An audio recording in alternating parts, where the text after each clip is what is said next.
যাকে 2 বছর ধরে ভালোবেসেছি তাকেই বিয়ে করেছি। সুখে দুঃখে দুইজন একসঙ্গে 4টা বছর অতিক্রম করে ফেললাম। এই 4 বছরে আমার স্বামী শুধু আমাকে একটা কথাই বলেছে, আমি শুধু তোমাকেই ভালোবাসি আর সারা জীবন আমি শুধু তোমাকেই ভালোবেসে যাব। এই 4 বছরে একবারও আমার কখনো মনে হয়নি যে আমার প্রতি আমার স্বামীর বিন্দু পরিমাণও কোনো ভালোবাসার কোনো রকম কোনো কমতি আছে। কথায় আছে না, সুখে থাকতে ভূতে কিলায়, ঠিক আমারও হয়েছিল একই অবস্থা। হঠাৎ করে আমি আমার বান্ধবীর থেকে তার ফেক আইডিটা নিলাম। 6 বছর আগে আমি আর আমার বান্ধবী দুইজন মিলে এই আইডিটা খুলেছিলাম। তো আমার আইডিটা খুব একটা প্রয়োজন পড়েনি, যে কারণে আমি তেমন একটা আইডিটা চালাইও নি। কিন্তু আমার বান্ধবী নিয়মিত আইডিটা চালাতো, কিন্তু নিয়ন্ত্রণ আমাদের দুইজনের কাছেই ছিল। আমার বান্ধবী প্রায় সময় ওই আইডিতে অ্যাক্টিভ থাকতো। ভয়েস চেঞ্জার অ্যাপ দিয়ে কিভাবে ভয়েস চেঞ্জ করতে হয় এটাও আমি খুব ভালো করে শিখে নিলাম আমার বান্ধবীর কাছ থেকে। তো আমার বান্ধবী আমাকে তখন জিজ্ঞেস করলো, কি দরকার, কি করবি? আমি তখন বললাম, ওই তেমন কিছু না রে, খুব তো বলে সারাদিন আমাকে খুব ভালোবাসে, সারা জীবন আমাকে ভালোবেসে যাবে, এজন্যই আর কি একটু ভাবলাম যে একটু বাজিয়ে দেখি, এই আর কি, দেখি আমাকে কেমন ভালোবাসে। আমি শিওর ছিলাম যে আমি আমার স্বামীর কাছে হেরে যাব, তার ভালোবাসার কাছে, কারণ আমার তার প্রতি সেই বিশ্বাসটা ছিল। তারপর শুরু হলো আসল কাহিনী। আমি আমার সেই ফেক আইডিটা দিয়ে আমার স্বামীকে ফ্রেন্ড রিকোয়েস্ট পাঠালাম। 1 দিন পার হয়ে গেল, 2 দিন পার হয়ে গেল, আমার স্বামী ফ্রেন্ড রিকোয়েস্ট অ্যাকসেপ্ট করে না। আমি তো মহা খুশি যে আমার স্বামী আমাকে সত্যি খুবই ভালোবাসে।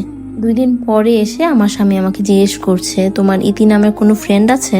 আমি বললাম, কই না তো, কেন, কি হয়েছে? ও বলল, না কিছু না, এমনি জিজ্ঞেস করলাম। ঠিক ওই দিনই ও অফিসে যেয়ে ফ্রেন্ড রিকোয়েস্টটা অ্যাকসেপ্ট করে। আমি না খুব অবাক হয়েছি। তারপরে ভাবলাম যে না, একটা মানুষ ফ্রেন্ড রিকোয়েস্ট অ্যাকসেপ্ট করতেই পারে, এটা তো খুব স্বাভাবিক একটা ব্যাপার। ওই আইডিতে আর প্রোফাইলে যত পিকচার ছিল সবগুলো ছিল একটা হিন্দি নায়িকার। আমার হাজবেন্ড হিন্দি তেমন একটা বুঝেও না, যে কারণে সে হিন্দি তেমন কোনো কিছু দেখেও না, যে কারণে তার পক্ষে সম্ভবও ছিল না যে এটা একটা হিন্দি নায়িকার ছবি হতে পারে।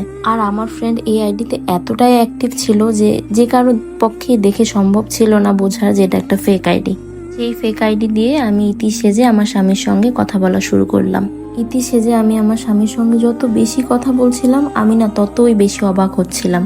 আমার স্বামী ইতির সঙ্গে অনেক বেশি কথা বলা শুরু করলো। মানে এত এত কবিতা, এত এত গান, এত এত সুন্দর কথা সে ইতিকে বলতে লাগলো, যা শুনে যে কোনো মেয়ে একদম ইমপ্রেসড হয়ে যাবে। আর সবচেয়ে দুঃখের বিষয় হলো, এইসব গান, কবিতা, সুন্দর সুন্দর কথাগুলো সে আমাকেও বলতো।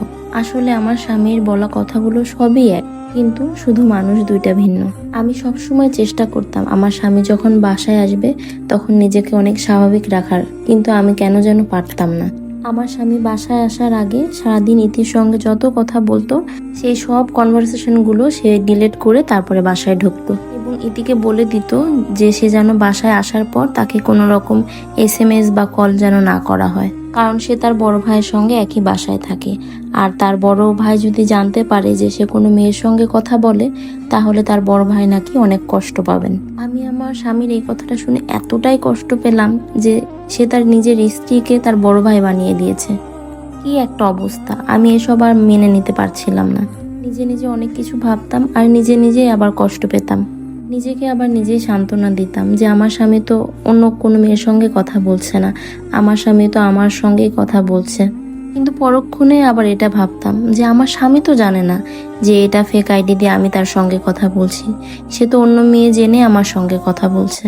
আমার 4 বছরের ভালোবাসা কি তাহলে মিথ্যে? একটা মানুষ কিভাবে পারে এভাবে মিথ্যে অভিনয় করতে? ভিডিওটা অনেক বড় হয়ে যাচ্ছে, এজন্য বাকি গল্পটুকু কালকে আপনাদেরকে শোনাবো।